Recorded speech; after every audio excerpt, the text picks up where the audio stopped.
Hey, what's going on, guys? So, Assassin's Creed Shadows just got a pretty packed update, and this one is one of those patches that actually feels like it changes the rhythm of the game instead of just smoothing out a few rough edges.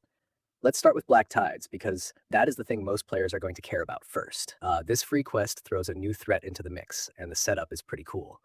Two elite Templars known as Black Cross are sent to Japan to hunt down Naoe and Yasuke, and from there it becomes a race to stop them before they get whatever it is they are after. The important part is that this is not just some random side job. You have to finish Naoe and Yasuke's main story first, and you also need to complete the post-launch quests, a critical encounter, and a puzzlement before it opens up. So this is clearly meant to feel like a late-game story beat, something for players who have already put real time into the campaign and the extra content. It sounds like a pretty strong setup for one last major free quest, especially with that Black Cross duo acting like a real pressure point for the story.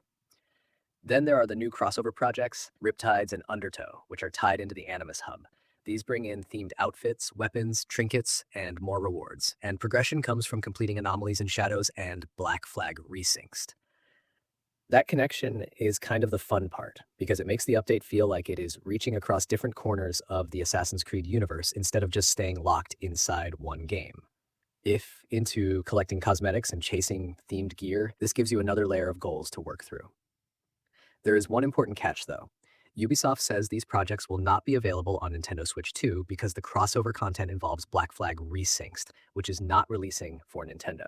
So most players can jump in, but Switch 2 players are being left out of that specific part of the update.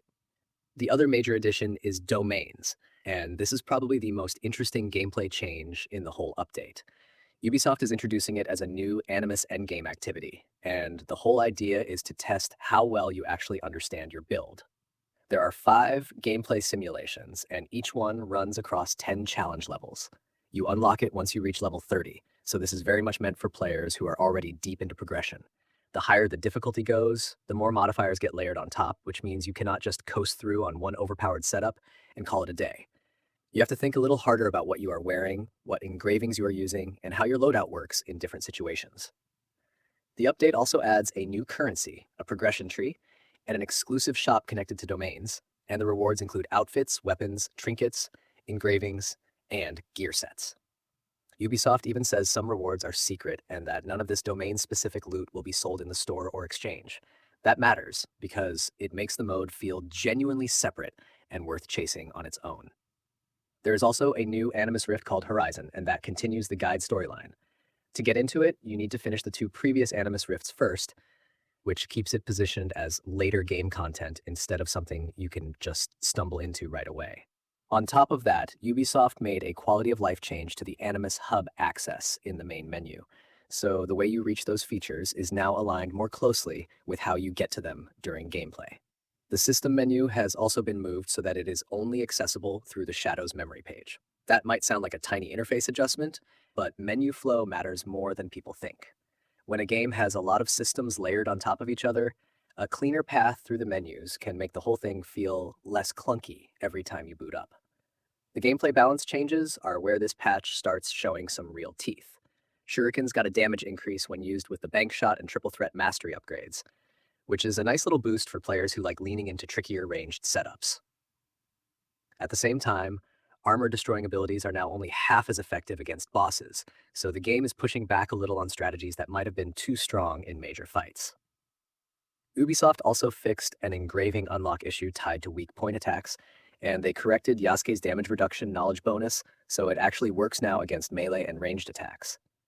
Enemy fall damage has been tuned, so shorter drops can now hurt them, while enemy poison kunai and explosive grenade damage has been reduced. There is also a change that lets up to 6 corrupted castles appear each season. Put all that together and you can see the patch trying to make combat less exploitable, a bit more consistent, and a little more rewarding for players who actually experiment instead of just repeating one easy loop. The UI side of the patch is pretty busy too, and some of these fixes are the kind that people might not notice immediately, but they definitely matter the longer you play. The Forge engraving lists have been reordered, a new critical category was added, and several perks and knowledge skill icons were corrected. Ubisoft also fixed the missing damage when hitting vulnerable enemies stat, clarified Naoi's peasant hat perk trigger condition, and corrected Yasuke's combo ender damage display. which was previously showing the wrong value. Pins and world markers now stay saved when you travel between Japan and Awaji, which is one of those quality of life fixes that sounds minor until you remember how annoying it is when map progress gets messy. These are the kinds of changes that make the whole interface feel less noisy and a little more trustworthy, because when the game shows you a stat or a perk, you want to know it is actually telling the truth. A lot of the finer tuning in this update is focused on gear and perks, and this is where build crafters are probably going to pay the most attention. Ubisoft reworked several adrenaline perks, so they now scale off a percentage of an adrenaline chunk, and they also lowered the values to match that new structure. Whisper of Gold Long Katana got a bigger ability damage bonus, which now sits at 100%. There were fixes for Kusarigama affliction scaling, Blade of Yumminess inventory issues, and some perk engraving compatibility problems too. Teppo and bow weapons can now support armor damage and armor piercing engravings, which opens up more room for ranged builds. Ethereal cloth headgear now triggers below 15% health, while pink petal kosode and sakura bloom armor restore 20% health on death by converting adrenaline. There were also fixes to perk resets and restrictions, so certain perks only appear on weapon types where they actually make sense. This is the kind of tuning that can quietly reshape the meta, because even one perk behaving differently can change how people build their favorite weapons. The quest fixes round things out in a way that should make a lot of players breathe easier. Gathermon now has its progression issue fixed. Way of the Blacksmith no longer breaks because of missing Heijian Forge availability, and Lost and Found got a fix for Sentinel B Sir 0197 teleporting out of bounds. Those are the sorts of bugs that do not sound dramatic when you say them out loud, but they can completely ruin momentum if you run into them at the wrong time. And on the platform side, Nintendo Switch 2 gets GPU performance improvements in handheld mode, which should make portable play smoother. So when you step back, this update is doing a little bit of everything. It is giving players a story hook with Black Tides, a serious endgame grind with domains, some new crossover stuff to chase, and a long list of cleanup that should make the whole experience feel more stable and more polished.